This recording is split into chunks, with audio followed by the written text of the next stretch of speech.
بسم اللہ الرحمن الرحیم۔ تمام دیکھنے اور سننے والوں کو السلام علیکم۔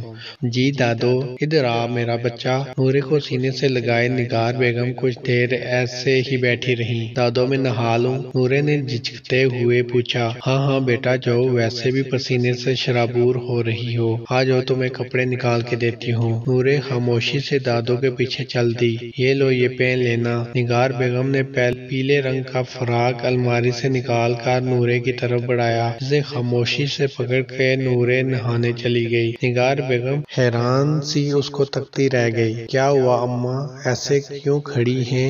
طبیعت ٹھیک ہے نا؟ صالحہ نے فکر مندی سے پوچھا۔ ہاں بالکل ٹھیک ہوں، ہونا ہی تھا پوتی کو جو سینے سے لگائے بیٹھی تھی۔ صالحہ نے مسکراہٹ دباتے ہوئے کہا۔ جلتی ہی رہنا تم ہم دادی پوتی سے، تمہیں پوچھتے جو نہیں ہیں ہم۔ نگار بیگم نے بھی صالحہ کو چڑھایا، جس پر دونوں ہنس پڑی۔ صالحہ میں تو حیران ہوں، آج نورے بغیر روئے دھوئے پیلا فراق پہنے چلی گئی۔ اچھا وہ، واہ بھئی، پہلے تو کبھی نہیں پہنا، میں تو سوچ رہی تھی کسی ضرورت مند کو دے دوں۔ صالحہ بھی حیران ہوئی۔ چلو اچھا ہے پہن رہی ہے تو۔ اچھا چلیں آئیں اماں آپ کو چائے پلاؤں، اور دونوں ساس بہو کچن کی طرف چل دی۔ نورے میں تمہاری زبان کاٹ دوں گا یا پھر آگ لگا دوں گا۔ نورے آواز نہ نکلے تمہاری۔ یہ وہ الفاظ تھے جو بار بار نورے کے کان میں گونج رہے تھے۔ شاور کے نیچے کھڑی 8 سالہ بچی سسک سسک کے رو رہی تھی۔ اس ویڈیو کے مناظر بار بار نورے کی آنکھوں کے سامنے آ رہے تھے۔ نورے ایسے قرب سے گزر رہی تھی کہ وہ اندر سے ٹوٹ رہی تھی۔ اس کی معصومیت کی جگہ خوف عام بیٹھا تھا، اور کون جانتا ہے کہ یہ خوف کب نورے کی جان چھوڑے گا۔ امی ذیشان بھائی کے لیے کچھ لیتے چلیں، وہ بھوکے ہوں گے، نمرا نے بظاہر فکر مندی سے کہا، لیکن فرحت اس کے جواب میں فوراً بولی۔ سب پتہ ہے مجھے، جو تمہیں بھائی کے بہانے اپنا الو سیدھا کرنا چاہ رہی ہو۔ گاڑی میں موجود سب کھلکھلا کے ہنس پڑے۔ ہاں تو اگر ایک آدھ برگر میں لے لوں گی تو کون سا غریب ہو جاؤ گے آپ لوگ، نمرا نے چڑ کے کہا۔ اچھا لے لینا، بھوکی چڑیل سارا دن چڑتی رہتی ہے۔ روحان نے نمرا کو مزید چھیڑا۔ روحان بھائی خاموش رہیں، ورنہ میں بابا کو بتا دوں گی کہ رات دیر تک کون سی اسٹڈی میٹنگز ہوتی ہیں۔ نمرا نے روحان کو بہت کچھ جتا کر کہا۔ کون سی میٹنگز ہوتی ہیں روحان؟ رضا صاحب کی روبدار آواز گاڑی میں گونج اٹھی۔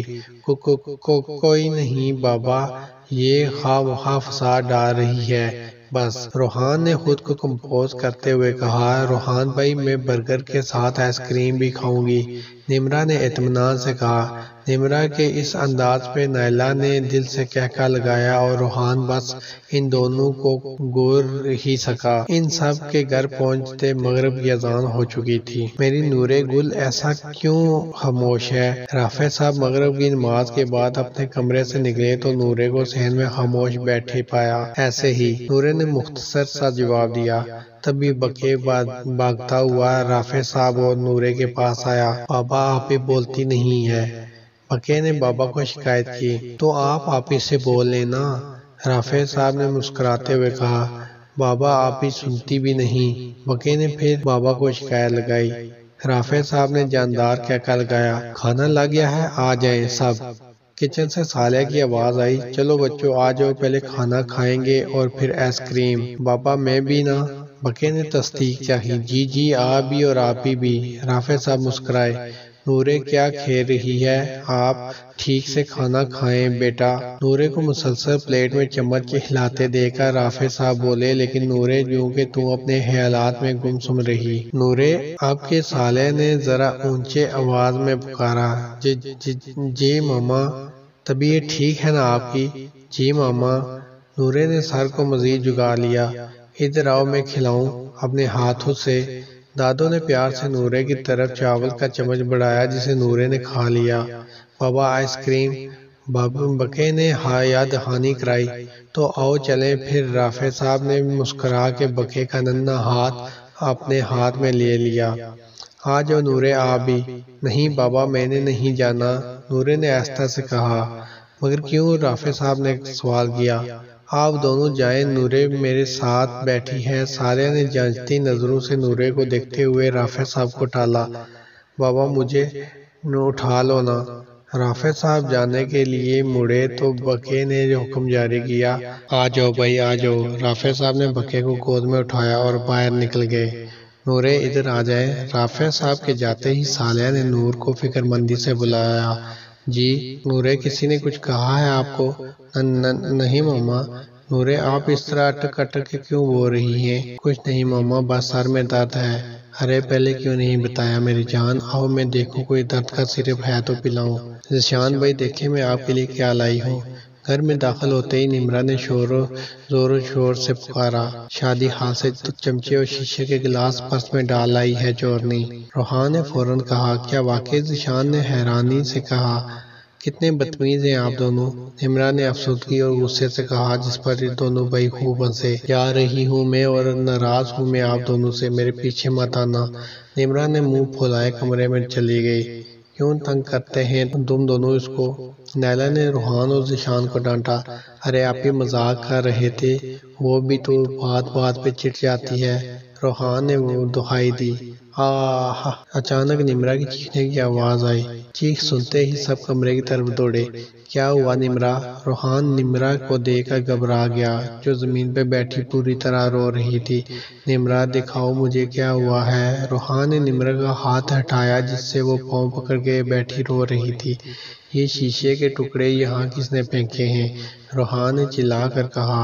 روحان کے منہ سے شیشے کا سنتے ہی ذیشان کے قدم دروازے پر ہی رک گئے، کیونکہ یہ اسی جگ کا شیشہ تھا جس سے ذیشان نے آج نورے کو ڈرایا دھمکایا تھا، اور نورے کے جانے کے بعد سیدھا چھت پہ چلا گیا تھا، اس لیے وہ کرچیاں وہیں پڑی رہ گئیں۔ اب اسی شیشے سے نمرہ کا پاؤں بری طرح زخمی ہو چکا تھا۔ فرحت بیگم نے ذیشان کو کمرے کے دروازے میں ساخت سا کھڑے دیکھا تو اسی طرف آ گئی۔ یا میرے اللہ، اتنا خون! ماں کے چیخنے سے ذیشان سوچوں کی دنیا سے باہر آ گیا۔ ذیشان، کھڑے منہ کیا دیکھ رہے ہو؟ گاڑی نکالو، اسپتال جانا پڑے گا۔ نمرہ کو بری طرح روتا دیکھ کر نیلا کا دل بیٹھا جا رہا تھا، تبھی ذیشان کو یوں گمسم کھڑا دیکھ کر اس پہ برس پڑی۔ نہیں بابا، یہ نہیں، وہ لیٹ والی چاہیے۔ کون سی والی چاہیے بکے؟ رافع صاحب سمجھ ہی نہیں پا رہے تھے کہ بکے کہنا کیا چاہ رہا ہے۔ لیٹ والی بابا، لیٹ والی۔ بکے مت تنگ کرو یار، پتہ نہیں کیا کہہ رہے ہو۔ رافع صاحب جھنجھلاہٹ سے بولے۔ 15 منٹ سے اس چھوٹی اولاد نے انہیں تنگ کیا ہوا تھا۔ چاکلیٹ آئس کریم دو بھائی بچے کو۔ پیچھے سے رضا صاحب نے کہکہ لگا کر دکاندار کو کہا۔ رافع حیرانی سے پلٹے تو دیکھا رضا صاحب کو مسکراتے ہوئے پایا۔ بکے آپ کب سے چاکلیٹ کہہ رہے تھے؟ بکے نے دنیا جہاں کی معصوم شکل بنا کے اسپات میں سر ہلایا، جس پر رضا صاحب اور رافع صاحب کا کہکہ بلند ہوا۔ ابے یار حد ہے، رافع صاحب ہلکا سا شرمندہ ہوئے۔ رضا بھائی آپ کیسے سمجھے؟ رافع صاحب نے حیرانی سے پوچھا۔ وہ اس لیے کہ ہم روز لیٹ آئس کریم کھاتے ہیں نا باکے۔ رضا صاحب نے ہنس کے بکے سے تصدیق چاہی۔ آئس کریم کھاتے، بکے نے مصروف انداز میں کہا۔ اور سنائے رضا بھائی، کیسے ہیں آپ؟ ہماری ملاقات ہی کافی دنوں بعد ہو رہی ہے۔ ہاں یار، بس تم بھی مصروف ہی رہتے ہو، میں تو تقریباً فارغ ہی رہتا ہوں، ریٹائرمنٹ جو قریب ہے۔ آہستہ آہستہ چلتے دونوں ایک دوسرے سے گویا ہوئے۔ چلے اچھا ہے، اب بچوں کے ساتھ وقت گزاریے گا اور ان کی شادیوں کی پلاننگز کریے گا، آپ اور بھابھی۔ ہاں یار، آج ایک کولیگ کے بیٹے کی شادی میں گئے تھے، وہاں پہ ایک اور کولیگ کی بیوی نے فرض سے نیلا کے لیے پسندیدگی کا اظہار کیا۔ بینک میں مینیجر ہے ان کا بیٹا۔ پھر کیا سوچا آپ نے اور بھابھی نے؟ رافع صاحب نے سوال کیا۔ سوچنا شروع ہی کیا تھا کہ یار ابھی گھر آئے 10 منٹ ہوئے تھے کہ نمرہ کا پاؤں شیشہ لگنے سے کافی زخمی ہو گیا، گئے ہیں سب اس کو پٹی کروانے۔ رضا صاحب فکر مندی سے بولے۔ اوہو بیچاری بچی، اللہ کرے کٹ گہرا نہ ہو۔ رافع صاحب نے دعا کی۔ چلے رضا بھائی، ہمارا گھر تو آ گیا، کل لگائیں گے چکر، میں اور صالحہ نمرہ بیٹی سے ملنے کے لیے۔ اللہ حافظ انکل، بکے نے بھی ہاتھ ہلا کر کہا۔ اور اوکے بیٹا، اللہ حافظ۔ رضا صاحب اپنے گھر کی طرف چل دیے۔ صالحہ بیٹا پانی تو پلاؤ۔ جی اماں دیتی ہوں۔ صالحہ نے گلاس میں پانی ڈال کے اٹھانا چاہا تو یکدم گلاس ہاتھ سے چھوٹ کر زمین پہ جا گرا۔ شیشے کی کرچیاں دیکھ کر نورے بری طرح چیخی۔ یا اللہ نورے کیا ہو گیا ہے، چیخ کیوں رہی ہو؟ صالحہ نے ڈانٹا۔ کیوں ڈانٹ رہی ہو بچی کو، ڈر گئی ہوگی میری معصوم بچی۔ ادھر آجا میرا بچہ۔ دادو نے نورے کو اپنے پاس بٹھا لیا۔ ارے صالحہ دھیان سے کہیں لگ نہ جائے۔ رافع صاحب کمرے میں داخل ہوئے تو صالحہ زمین سے کرچیاں اٹھا رہی تھی۔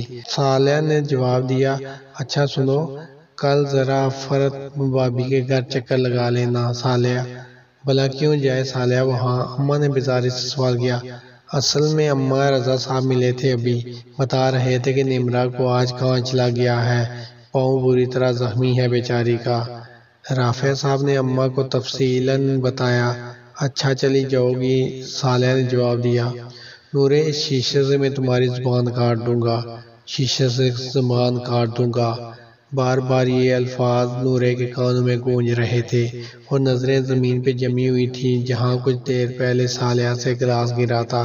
نورے کی آنکھوں کے آگے اندھیرا آنے لگا اور پھر نورے دادو کی گود میں گر پڑی۔ نورے نورے نورے میرے بچہ کیا ہو گیا ہے؟ نورے آنکھیں کھول میری جان۔ کیا ہوا اماں؟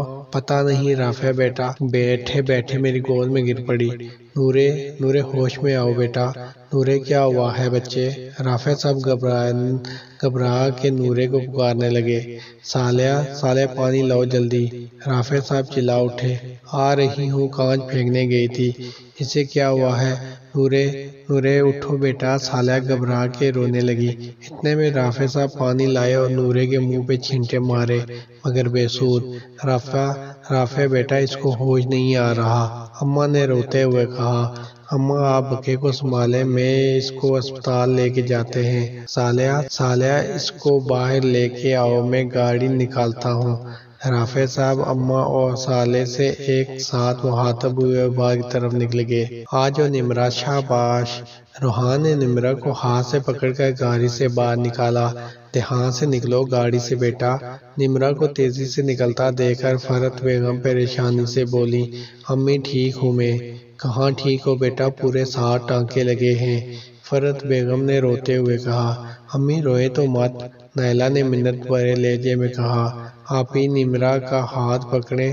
اور دوسری طرف سے روحان نے نائلہ کو کہا، یہ ذیشان کہاں ہے؟ نمرہ کو بیڈ پہ لٹانے کے بعد نائلہ نے ذیشان کو نہ پا کر سوال کیا، پتہ نہیں، ہمارے ساتھ اسپتال بھی نہیں گئے، اب گھر بھی نہیں ہے۔ روحان نے تبصرہ کیا، کیسی طبیعت ہے بیٹا؟